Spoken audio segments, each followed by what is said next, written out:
When you think of the best watches in the world, which brand comes to mind? Chances are you immediately thought of Rolex, one of the most iconic brands on the planet. But why? What makes a Rolex so special, especially when all it does is answer one simple question? What time is it? The truth is, nobody really needs a Rolex, but millions of people across the globe want one, and they're willing to pay a premium for that desire. Rolex has mastered the art of transforming a simple product into a powerful status symbol, and they've done it largely through the world of sports. In this video, we'll dive deep into how Rolex leveraged sports marketing to become the most coveted watch brand in the world. How a company selling a basic product built a legacy based on elegance, luxury, and prestige, all with a little help from the likes of Roger Federer, Tiger Woods, and some of the world's most prestigious sporting events. Let's break it down. Rolex, the power of branding in sports. Rolex is not just the best-known watch brand in the world, it's one of the most recognized luxury brands across industries.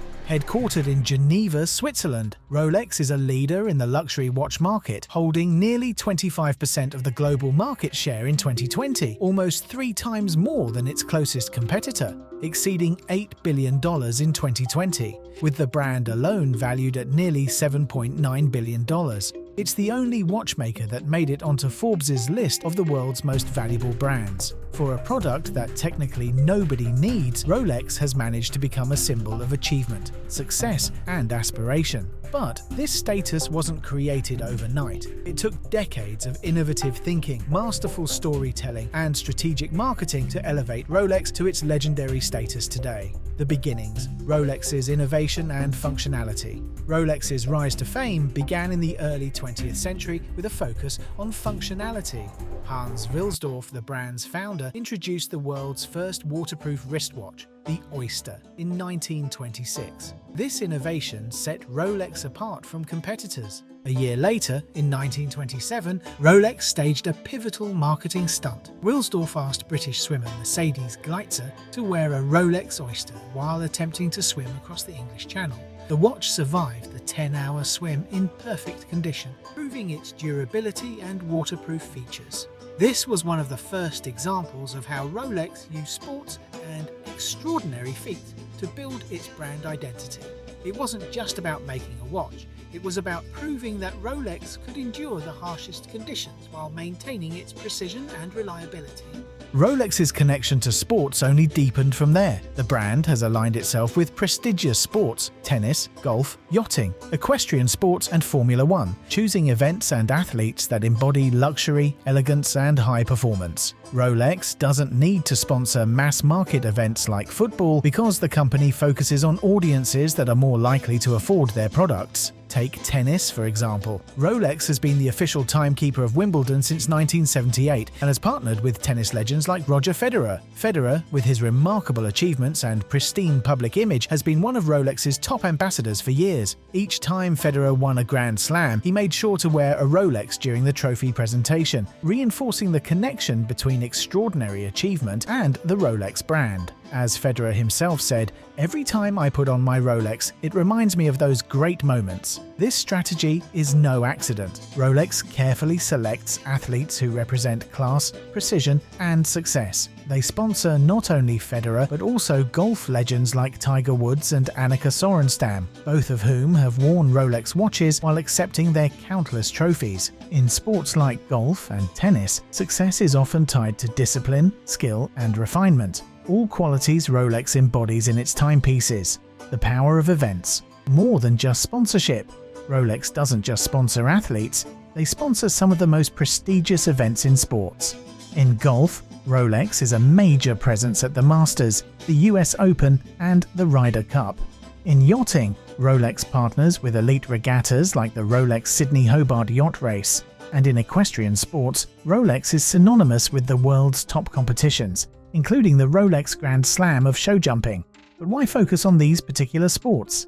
The answer lies in target demographics. Rolex customers are typically high net worth individuals who appreciate tradition, exclusivity, and excellence. By associating with prestigious events, Rolex reinforces its image as a luxury brand for people at the pinnacle of success. And then there's Formula One, where Rolex takes a different approach. Rolex's name is emblazoned on racetracks and timing systems, signaling precision and performance, unlike Red Bull. which seeks to create the youngest F1 champions with its energy drink brand. Rolex positions itself as a brand for those who appreciate the heritage and craftsmanship of the sport. Rolex's presence in F1 is all about showing that they belong to a world of elite performance. In the early days, Rolex built its reputation on the functionality and durability of its watches. Slogans like "World's First Waterproof Wristwatch" helped solidify their position as a superior product. But over time, as competitors caught up in terms of quality, Rolex shifted its focus from simply being a great watch to becoming a status symbol. Today, the brand's slogan, "A crown for every achievement," reflects this shift perfectly. Rolex is not just selling a product, they're selling a lifestyle, a celebration of success, hard work, and excellence. Their biggest customer base includes individuals who have just achieved something significant, a new job, a promotion, or a major life milestone. Another key demographic consists of parents and grandparents who buy Rolex watches as gifts to mark important moments, such as graduations or birthdays. The association between Rolex and personal achievement is reinforced through sports. By sponsoring events where victory is celebrated, whether it's winning Wimbledon, hoisting the Masters trophy, or conquering the Rolex Sydney Hobart yacht race, Rolex ensures that its brand is present in the moments when dreams come true. There's one more thing that gives Rolex an advantage in building its brand: the company's unique ownership structure. Rolex is owned by the Hans Wilsdorf Foundation and has no shareholders. This means that the company is a non-profit organization, technically speaking. Rolex doesn't have to chase short-term profits or please shareholders. Instead, they can focus on long-term brand building and maintaining their status as the epitome of luxury and excellence. Each year, after everyone is paid and marketing deals are made, Rolex donates a portion of its profits to charity through the Hans Wilsdorf Foundation. In a way, this charitable giving adds another layer to their brand story. By positioning themselves as a company that prioritizes philanthropy and the preservation of their heritage, Rolex further distinguishes itself from other luxury brands.